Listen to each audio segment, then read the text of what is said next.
Oi, medrosos, eu sou Andréia Broio Oi, medrosos, eu sou o Michael Gomes. e este é o Mentes e Medos. E antes de começar, já vai no nosso canal do YouTube e se inscreva. E também nos siga nas redes sociais. O link está aqui na descrição. E você pode mandar o seu relato para a gente, compartilhando ele no e-mail mentesemedos@gmail.com. E para apoiar nosso projeto com qualquer valor, pelo Pix no e-mail mentesemedos@gmail.com.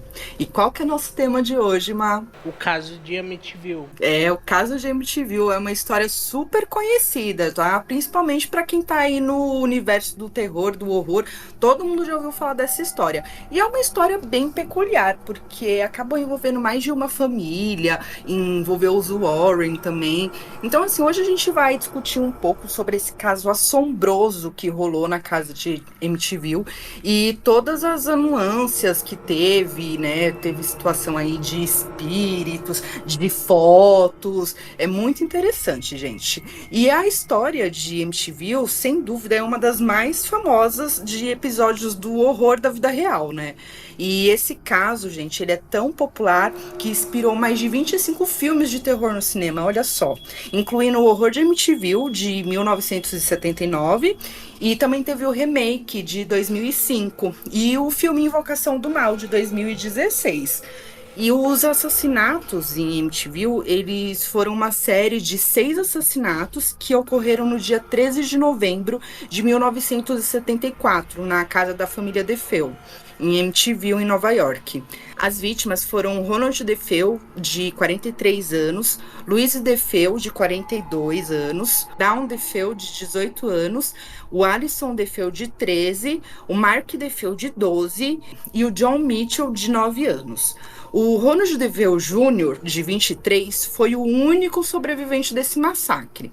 E ele foi condenado por esses assassinatos e sentenciado a 25 anos de prisão perpétua.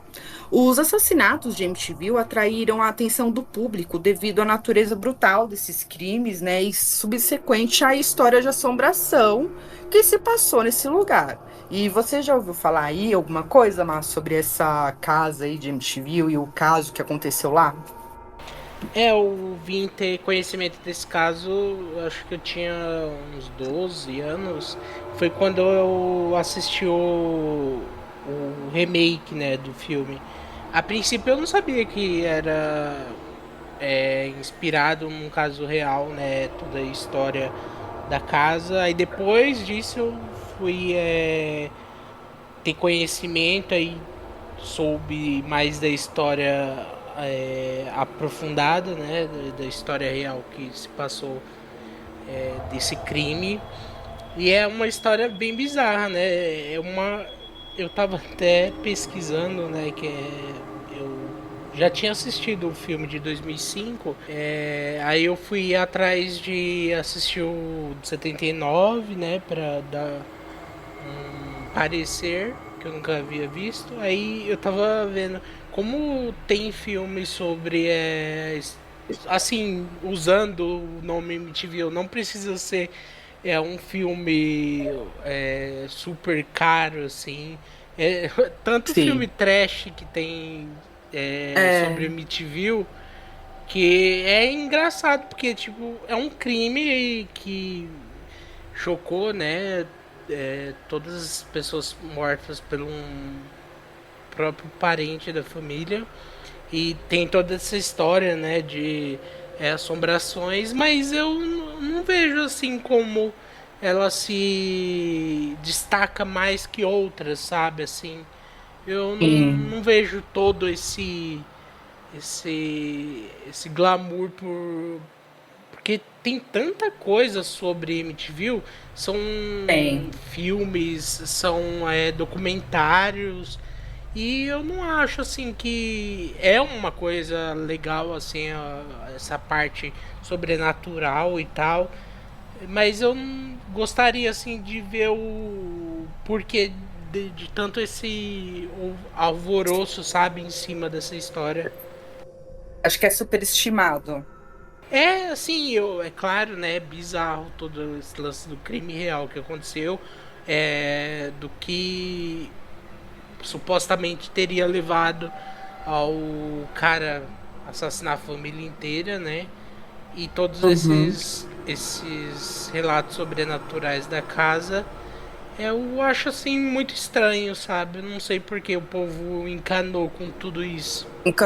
Deve ser a casa mais famosa nessa questão de casa mal assombrada. E a casa, eu acho que o que ajuda muito é porque, pra quem conhece a casa ela parece um rosto, não é uma pareidolia, uma coisa meio É, assim, aquelas janelinhas, né? Tem essa atmosfera. E depois a família, né? Os Lutz que se mudaram pra lá. A primeira vez eu me lembro que, quando eu me deparei com a casa MTV, eu devia ter uns 11, 12 anos, era na época da internet de escada. Eu tava na casa de uma amiga e a gente tava vendo um site. Eu não me lembro ao certo o nome, mas era alguma coisa tipo assombrado.com. Eram uns sites de terror que tinham umas fotos horrorosas de terror, assim. E eu me lembro que eu vi a foto de um menino na escada. Eu acho que esse foi o meu primeiro contato, que é uma foto que eles falam que é o fantasma do menino, né? Que morreu do Mitchell, de 9 anos. E realmente, tipo, parece muito. É uma foto bem assustadora. E os filmes, né? Os Warren, eu acho que por eles se intrometerem nessa história, o negócio ganhou uma dimensão muito maior do que realmente poderia até ser, né? A gente deduz isso já. é. E entrando no crime, na noite de 13 de novembro de 1974, Ronald DeFeo Jr. atirou em seus pais e 4 irmãos enquanto eles dormiam. Ele então dirigiu até o bar local e chamou a polícia, alegando que sua família havia sido assassinada por um intruso. A polícia inicialmente acreditou, né, na história dele, mas logo começaram a suspeitar. Então ele finalmente confessou os assassinatos, alegando que havia sido ordenado a matá-los por vozes que ele ouvia na casa. A arma do crime nos assassinatos de Amityville foi um rifle Marlin 3365 calibre .35. O Ronald Jr. usou um rifle para atirar em seus pais e 4 irmãos enquanto eles dormiam, né? E ele atirou em cada vítima várias vezes, matando-as instantaneamente. E o rifle foi encontrado pela polícia no local do crime, que ele acabou confessando, né? Nossa, e você vê que ele meio perturbado, né? O cara, assim, meio perturbado não, totalmente perturbado. O cara que faz isso, né? E você vê burro ainda, porque como que ele pensa que ele vai fazer tudo isso? Vai num bar, vai e chama a polícia e tipo, invadiram a casa, deixa a arma do crime lá, sabe? Ele é uma coisa assim, e essa onda de falar que foram vozes que ordenaram, foram espíritos malignos, é algo manjado pela polícia, né? Tipo, a pessoa vai fazer o quê? Ela vai alegar insanidade, e é isso, mas aí a gente fica pensando, né? Tem várias questõezinhas, assim, que ele vai falando coisas, assim, místicas nesse meio, dele acordar em determinados horários, dele mudar o comportamento dele, tem umas coisas assim, mas a princípio, o que falam, né, é que ele era um cara, assim, um boy, um cara mimado, e ele acabou sendo. Ele não aceitava ser contraditado, assim, pela família. Então, assim, ele acabou chegando nas vias de fato por imaturidade mesmo, por a psicologia doentia dele. E é muito triste, né? E é interessante que vizinho nenhum escutou, né? Eu não entendo de arma, mas um rifle deve fazer um barulho, né? E ele atirou várias vezes. É a primeira vez que eu ouvi falar assim, eu fiquei pensando, nossa, como ele conseguiu matar os pais, né, e os irmãos, e Ninguém fugiu. é meio como se todo mundo tivesse preso, sabe, Não tipo, num estado de sono, sei É lá. dopado, né? Mas Então, assim, eu fico pensando, não saiu a autópsia falando que eles estavam drogados. Aí eu fico pensando, como que ninguém se defendeu? Porque não tinha, tipo, todos estavam deitados. Foi muito. Isso realmente é uma coisa muito esquisita, né? Se você parar pra pensar. sim, porque é claro, né, que vamos supor que ele atirou nos pais, até é, como ele atirou várias vezes, né? Então, vamos por exemplo, ele atirou no pai, uma das balas pode ter pegado a mãe, já ter ajudado assim a Uhum. matar logo tipo dois coelhos com a cajadada só, se for o caso, Uhum. né, de falar. Mas aí tem os irmãos, né, que dormiam em quartos diferentes e um rifle assim de um porte é, É. bom assim pra causar um barulho e ninguém saiu correndo, ninguém. É muito É. estranho, A né? casa Assim, grande, até ele chegar no outro cômodo, né? Dava tempo, tipo, alguma criança se sim. esconder, alguma coisa do tipo. É muito estranho. E a investigação policial desses assassinatos foi bem criticada, viu, por alguns por ser incompleta e incompetente.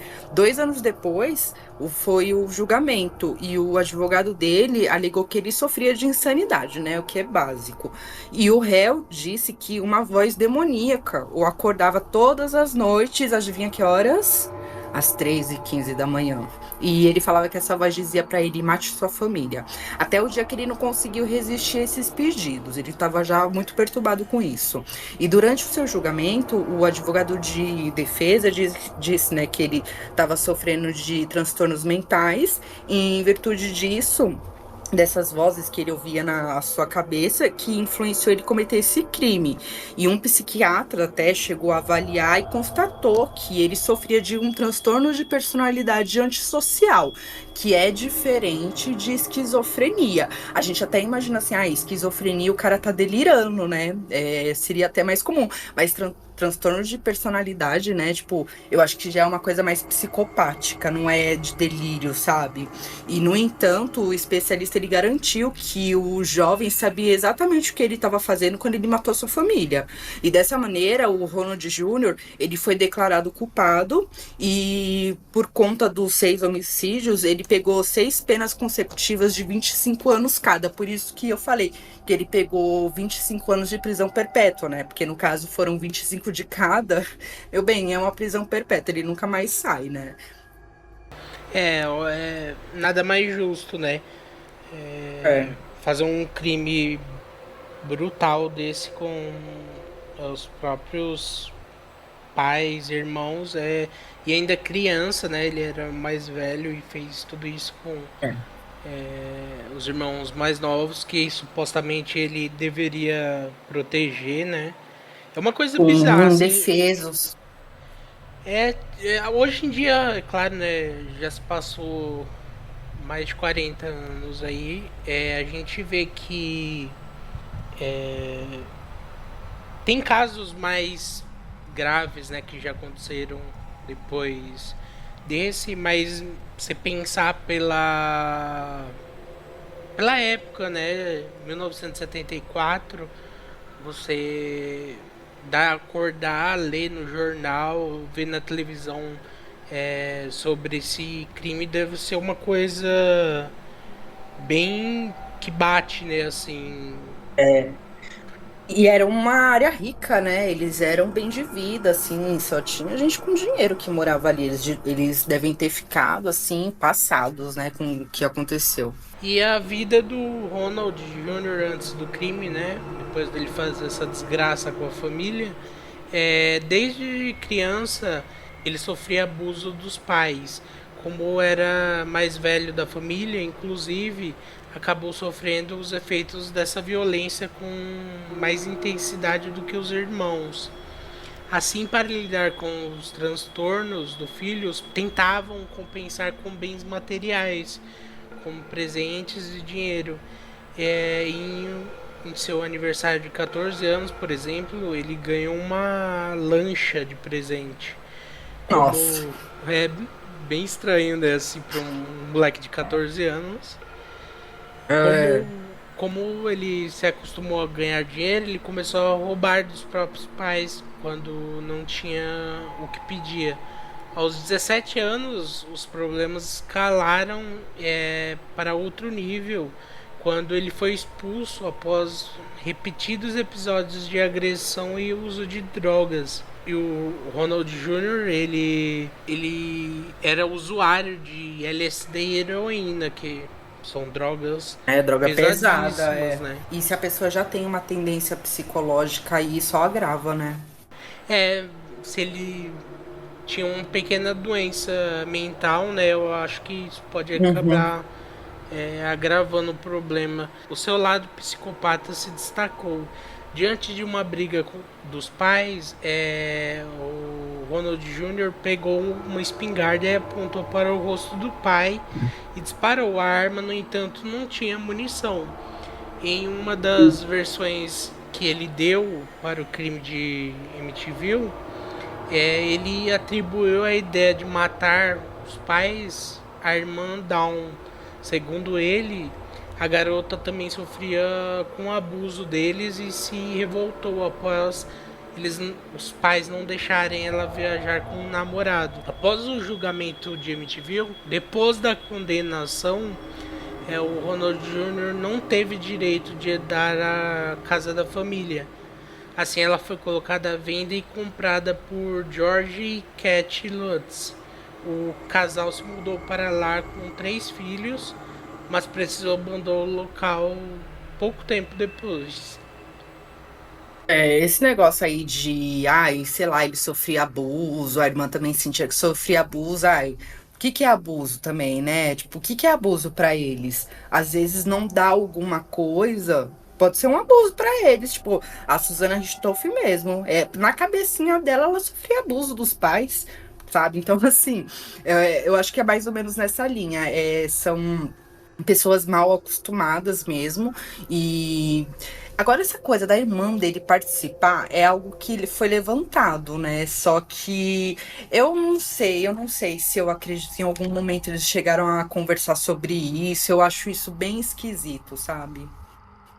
Eu acho assim que é claro, né, a polícia acabou não investigando tão bem quanto deveria, né, porque já tinha um culpado ali, aí meio que já ameniza, né, Ela já tá morta, não tinha o que fazer, né, também, é, mas não sei, é estranho, né? Pode ser, pode não ser, eu fiquei na dúvida realmente em relação a isso, mas a minha tendência mais é acreditar que ele fez tudo sozinho mesmo. mas aí eu fico também assim, tem a possibilidade, é claro, né, de ter É. tido mais uma pessoa, no caso ela, né, a irmã dele, mas sei lá, é pouco provável, mas tem, né, essa possibilidade. É, existe para desgosto dos pais, né? Mas, bom, enfim, depois disso que aconteceu, tal, eles saíram da casa, aí aparece, né, a família Lutz, que era composta pelo George Lutz, a sua esposa, a Kate Lutz, e os seus 3 filhos, o Daniel, Christopher e a Missy. E eles se mudaram para a casa de Amityville em mais ou menos dezembro de 75, apenas uns 13 meses depois dos assassinatos da família DeFeo. E o George Lutz, ele era um agente imobiliário e a esposa dele, a Kate, ela era uma dona de casa. E eles compraram a casa por um preço assim baixíssimo no mercado, né? Devido à história que tinha acontecido ali já, aquela coisa que a gente já conversou. Você moraria numa casa que teve uma chacina? Depende do preço, né? Enfim. E eles entraram nessa, eles foram para essa casa e os Lutz eles afirmam que a casa ela era mal assombrada pelos fantasmas que eles experimentaram, né, uma série de eventos paranormais durante esse curto período que eles passaram lá. E segundo eles, a casa que, né, eles ficaram lá esse tempo, eles conseguiam ouvir barulhos de vozes de espíritos, eles viam aparições de lodo, tipo um lodo misterioso que ficava assim escorrendo nas paredes, e os crucifixos eles ficavam invertidos, igual filme de terror. Aí, olha, o do lodo, eu já vi questões de aparição, assim, quando a casa ela tem uma pegada sombria, que existe espírito maligno, alguma coisa dentro da casa, eu já vi que ela pode ter muito mofo, ela pode aparecer esses lodos estranhos pelos cantos. Agora, essa coisa do crucifixo virando, eu já acho forçar demais, sabe? Mas É, beleza. E eles ficaram aterrorizados, né? E eles abandonaram a casa depois disso. Eu acho que eles passaram assim pouquíssimo tempo, sabe? Foi coisa de 28 dias, não chegou nem a ficar um mês lá. Eles abandonaram e mais tarde foi investigada pelo Ed e a Lorraine Warren. E o relato do episódio ainda está num livro escrito por Jane Anson, que inspirou, né, o primeiro filme sobre esse caso. E o Ed e a Lorraine, eles foram chamados para investigar essa casa e eles afirmam que ela realmente era mal assombrada. Inclusive foi a equipe deles que tirou aquela foto do fantasma do menino no pé da escada. Eles presenciaram vários eventos paranormais, segundo eles, como objetos que se moviam sozinhos e vozes que ficavam ecoando pela casa, assim como o Robert Jr. dizia, né? Ainda que os Lutz garantam que tudo que relataram foi real, né, existem controvérsias, gente. E anos mais tarde, o advogado de Ronald Jr. diz que a história dessa família era falsa e foi inventada pelo casal para eles ganharem status, sabe, dinheiro, enfim. E os antigos moradores, eles descrevem, né, que o primeiro evento bizarro foi o aparecimento de moscas, uma verdadeira praga que surgiu aos montes e tomava conta, assim, dos cômodos das construções, assim, dos pedaços de madeira, assim, do nada.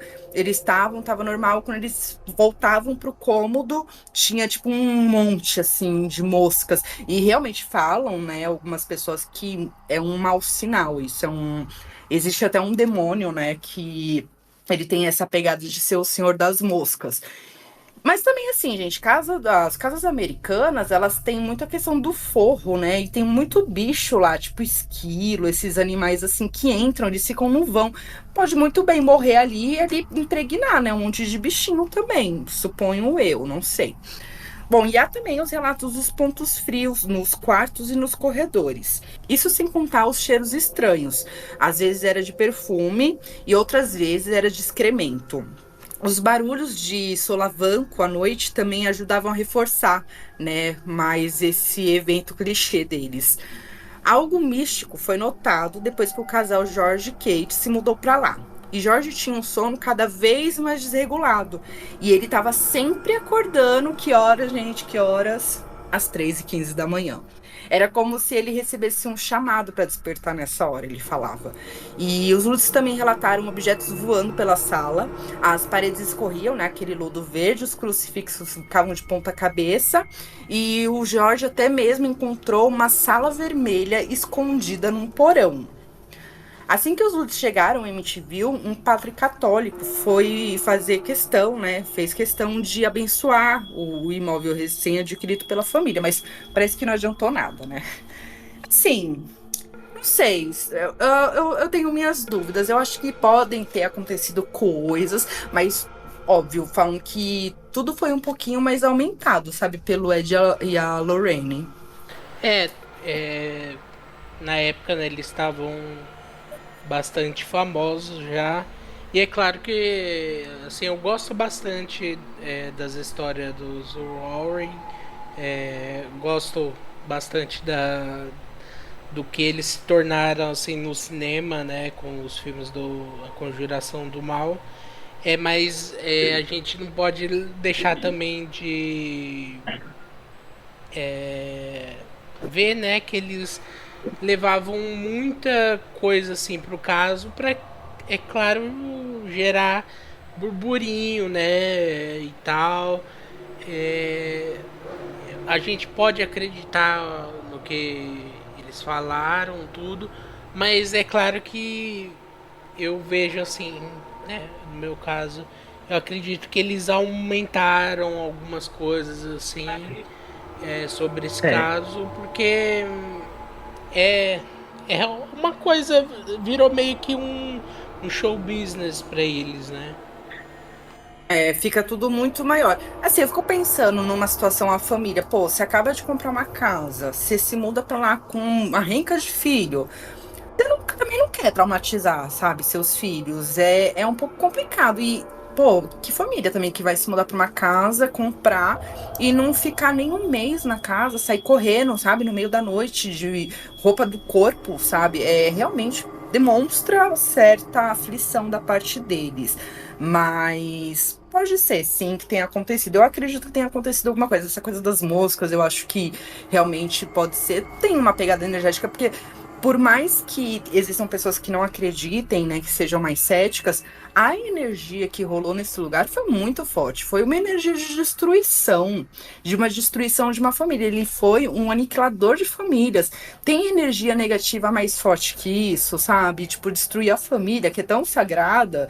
Então, assim, realmente deve rolar alguma coisa. Só que é engraçado, né? As famílias posteriores não relatam mais nada. Inclusive, eles nem gostam disso, né? De ser associados. Eu também eu acho que eu não gostaria de ser associado com todo esse mal, né, que é É. dito naquela casa.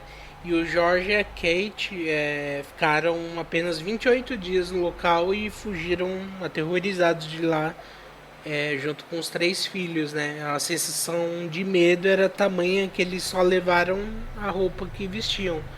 E 37 anos após a fuga, né, da casa, o Daniel Lutz, um dos filhos que tinha apenas 10 anos na época, ele resolveu quebrar o silêncio sobre tudo o que vivenciou em quase um mês de pesadelo. Em 2013, ele foi entrevistado pelo diretor Eric Walter, que naquele ano lançou o documentário My MTV Horror, contando os relatos de Daniel e do fatídico endereço que tornou, né, inspiração para filmes de MTV Horror. Na produção, o Daniel revelou que nunca mais voltou ao endereço e ele ainda atribui a presença do mal na casa ao seu padrasto, Jorge, que realizava atividades ocultistas, segundo a sua descrição. Ele teria sido responsável por abrir a porta para forças das trevas que não conseguia controlar. Daniel recordou ter visto estantes de seu padrasto repletas de livros de magia e até afirmou que George moveria uma chave inglesa com telecinese em sua garagem, o que teria acontecido antes deles mudarem para a casa de MTV. E ele diz, né, as crenças e práticas de Jorge desencadearam o que estavam acontecendo naquela casa. Diz ele em voz trêmula, foi um truque de mágica que deu errado e ele não conseguia desligar. E ele ainda descreveu ter se sentido desconfortável em MTV 2 horas depois de se mudar. Ao levar uma caixa de mudança para a sala de jogos, em segundos Al encontrou repleta de moscas. Após esmagar mais de 100 delas, foi buscar sua mãe para contar o que havia acontecido. Ao voltar para o espaço, todas haviam sumido. Foi aí que a confusão dele começou, né? O que ele diz. Uhum. O antigo morador também relatou que sonhava com o cachorro da sua família enlouquecendo e quase se enforcando com a coleira ao tentar pular o cercado enquanto a porta da garagem ganhava vida própria. A família inteira estava ali, observando a porta-garagem bater e bater e bater. Outra recordação foi quando ele e seu padrasto voltavam da garagem quando olharam para a janela do quarto de sua irmã, que tinha apenas 5 anos na época. Eles viram que Daniel descreveu como um personagem de desenho animado de um porco furioso com dentes de lobo e olhos vermelhos como raio laser. Ao correr até o quarto, porém, apenas cobriu uma cadeira de balanço vazia balançando de um lado para o outro. No último dia que ficou na casa, Daniel lembra que sua mãe machucou a mão quando uma janela caiu misteriosamente sobre ela. O antigo morador também descreveu que um espírito entrou pela cozinha, derrubando uma faca e se sentou na mesa, deixando uma marca no assento.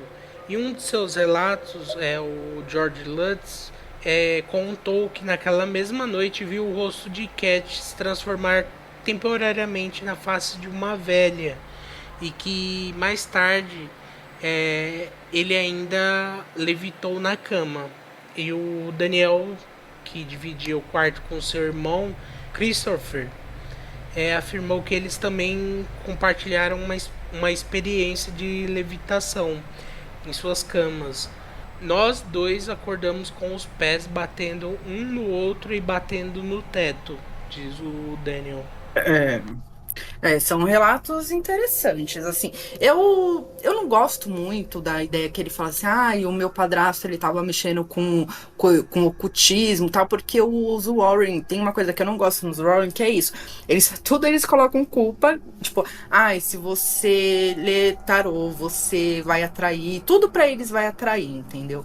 Então, assim, eu não gosto muito porque eles têm uma ideia muito religiosa, no sentido, assim, mais cristão, né, puxado pro catolicismo, né, que eles são católicos, mas eu acho que é muito limitante também ao mesmo tempo, porque também não é assim. Embora, lembra quando eu falei assim que tem um demônio que trabalha, que ele é conhecido como o Senhor das Moscas? Se ele estivesse realmente mexendo com o ocultismo, pode ser que ele também estivesse mexendo com Goécia. É provável, né? Porque quem vai estudando o ocultismo, uma hora ou outra acaba se deparando com essa linha de estudo.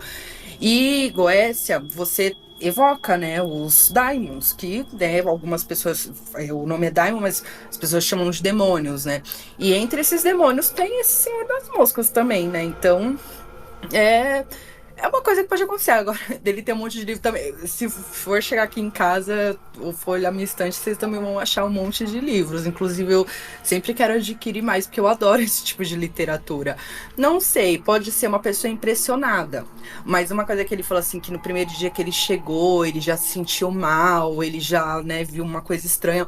Eu me lembrei também muito quando a gente se mudou o primeiro dia para casa assombrada, a gente, né, eu e o Mar, a gente passou por uma experiência que a gente já morou numa casa assombrada. E nós três, eu, ele e a nossa mãe, a gente passou por várias experiências nessa casa. E no primeiro dia, quando a minha mãe foi botar o pé dentro da casa, ela viu dois vultos no final da casa olhando a gente entrar. Então eu acabei me lembrando também, tipo, dessa já primeira sensação. Essa coisa dele falar que o padrasto dele abriu um portal do inferno. Olha, não sei até, talvez realmente pode até ser, viu? Ali aconteceu uma coisa pesada, ele deve ter trabalhado com alguma coisa assim relacionada com Goécia, alguma coisa de evocação que só alimentou aquela energia negativa e começou a disparar. E talvez a família saindo de lá, o negócio cessou. Mas eu acho interessante, sabe? Porque energia negativa é uma coisa assim que é muito forte, né? E cada pessoa tem a sua experiência. E no caso, a família inteira estava relatando a experiência, né? Não é só uma pessoa. É, e ainda fazia tão pouco tempo, né, que tinha acontecido todo aquele aquela chacina na família anterior. Tem toda essa história, né, que a casa teria sido construída sobre um cemitério indígena, Ah, que é sim. clássico, né? Nossa, a É, América inteira, né? É um cemitério indígena, porque sim. E é um caso bizarro, assim, tem os filmes, eu acho assim, da forma, né, que é, tem todos esses relatos, todas essas coisas documentadas, os filmes eles abordam até que bem, sabe? Todos sim. esses elementos, assim, eu assisti é, o, o primeiro filme de 79 ontem e tudo assim, sabe, é bem passado. É claro que tem exageros, né, para ter, nós estamos falando de cinema, né? Claro que tem É. exagero. Mas assim, eu achei bem interessante, sabe, como é, todos esses elementos foram levados assim para a tela do cinema bem, sabe? Tudo que a gente comentou aqui sobre o caso nos filmes Acabou tem. passando. Eu achei bem É. interessante isso. Uma coisa eu tava vendo assim, quando ele fala que ele olhou pra cara, acho que da irmã, e ele viu que o rosto dela se transformou num de uma bruxa, né? De uma senhora velha, assim, esquisita. Eu já vi uma situação dessa. Uma vez eu tava assistindo, agora eu não vou me lembrar exatamente qual que era o programa, mas se não me engano, era o programa do Jack Osborne com os manos do além. É muito bom esse programa, gente. E eles ficam mostrando vários vídeos, né, que rolam na internet de situações paranormais. E um desses vídeos, aí tava mostrando, tipo, uma galera que tava entrando num lugar que era considerado mal assombrado. Era tipo uma equipe, filmando ali as pessoas e tal. E aí eles estavam filmando essa galera e tinha uma mulher no meio dessa galera, uma mulher normal.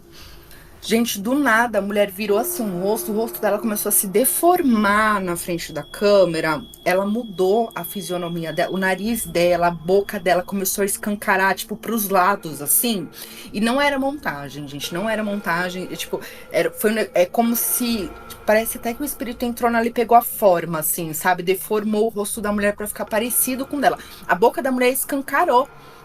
Não assim, não de uma forma artificial, era natural, mas você via que mudou o rosto dela. Eu achei aquilo muito esquisito. E depois eles mostraram pra ela, falou: nossa, tipo, olha o que aconteceu com o seu rosto. Tipo, a gente ficou muito assustado. Gente, era muito esquisito, era muito tenebroso, assim, sabe? Assombroso, maligno, é muito estranho.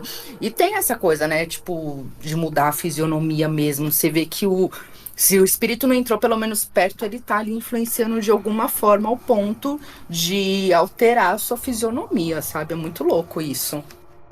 Isso até me lembrou um filme que eu gosto bastante, chama Burnt Offerings, que se passou antes do caso de Amityville. É um baseado num livro, né, dos anos final dos anos 60. O filme é de 72, eu acho, se eu não me engano. E tem esse negócio de feição, assim, aparecer, o cara vê a feição da esposa de uma senhora, assim, de 80 e poucos anos, sabe? É uma coisa, bem bizarro, assim.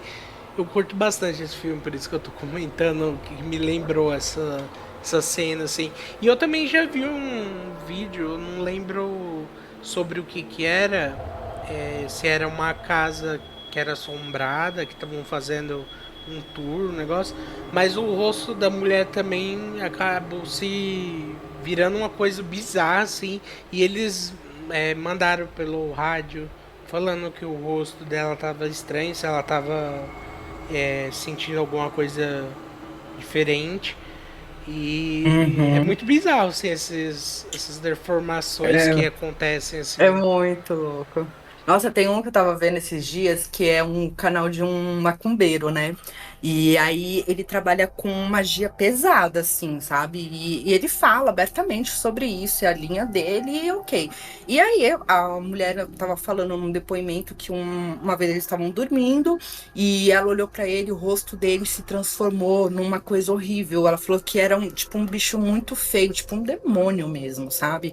E ela falou que ela entrou em choque e ela acordada, e ele deitado, dormindo, e o rosto dele se deformando daquele jeito. Ela falou que ele ficou irreconhecível. Imagina o pavor, né? Tipo, Nossa. você. Porque deve ser alguma coisa que chega perto, né? Não é normal isso acontecer. Eu não entendo, né? Sobre o assunto, mas é uma coisa assim que me, a- me, ass- me assombra, assim, eu não gostaria de ver isso acontecendo. Não, deve ser muito tenso mesmo. E, bom, a gente sabe que essa história aí, como você falou, né, gerou um monte de filme, um monte de coisa, até questões trash. Esses dias mesmo, eu tava vendo alguma coisa, era de Volta MTV. Aí eu fui olhar, mas era de tão baixa qualidade, era Ah, tão ruim que eu não conseguia acabar de ver, sabe? Mas realmente tem uma linha. Mas você tem algum que você possa indicar, assim? Qual desses que você acha que é bacana? os dois, o Horror em MTV, o de 79 e o de 2005, são assim os que tem a história, né, que é contada dos Lutz, da família Lutz, e só, sabe, o resto é descartável, porque o povo é até interessante, né? O caso aconteceu em 74, em 79 já tinha um filme, né? Falando sobre o crime, sobre a família, assim, é uma coisa bem interessante, assim, que não demorou muito, né, para ter um filme que normalmente É, demora décadas, né, para ter uma adaptação. E não, esse caso foi rapidinho que teve essa adaptação que eu gosto bastante. Eu aprecio mais o filme, o de 79, que eu acho. Eu não sei, eu tenho muita assim paixão por filmes antigos e a forma que é feito eu acho bem melhor assim do que o de 2005, mas é claro, se você não curte filmes muito antigos é melhor você assistir o de 2005, né, que é o mais recente, que não deixa o de 79 para trás, é a mesma qualidade, mas só que para quem curte coisa mais nova, assim, né? Mais atual, o de 2005 é bem legal de assistir. E o resto tem. Nossa, eu fui entrar num site para ver uns filmes e tinha um filme que era o Palhaço de MTV. Tipo assim, uma coisa nossa, bizarra. Tem tanto filme com. Ah, tipo, não sei o que de MTV, o cachorro de MTV, não sei o que. O povo zoa demais com isso, sabe? Então, tenha cuidado antes de procurar assistir algum filme sobre MTV, porque 98% é filme trash e ruim. é isso mesmo. Bom, e é isso. Também tem os livros, né, que eu recomendo, que tem os livros dos Warwick, que eles sempre acabam falando dos Warren além de MTV, porque eles acabaram ficando muito famosos por causa dessa história. Eles já tinham um sucesso relevante, só que nada comparado com o que se transformou depois dessa franquia, né, deles, porque eles acabaram pegando, acho que a maior parte dos direitos e tudo mais, né? E é interessante, gente. Eu adoro histórias de casas assombradas. Eu acho peculiar, eu acho que as pessoas passam por emoções fortes e é um lugar que acaba ficando marcado, né? Eles, inclusive, os moradores, eles até mudaram, né, aquela fisionomia da casinha assustadora com os olhinhos, porque para tirar essa impressão, né? Mas ainda até hoje, muitos fãs da franquia vão lá tirar foto, tá? O pessoal fica puto, mas enfim, faz parte, né? Você tem mais alguma coisa para acrescentar pra gente, Má? Não, só gostaria de agradecer quem ouviu até agora. Muito obrigado e até a próxima. É, gente, até a próxima. Tchau.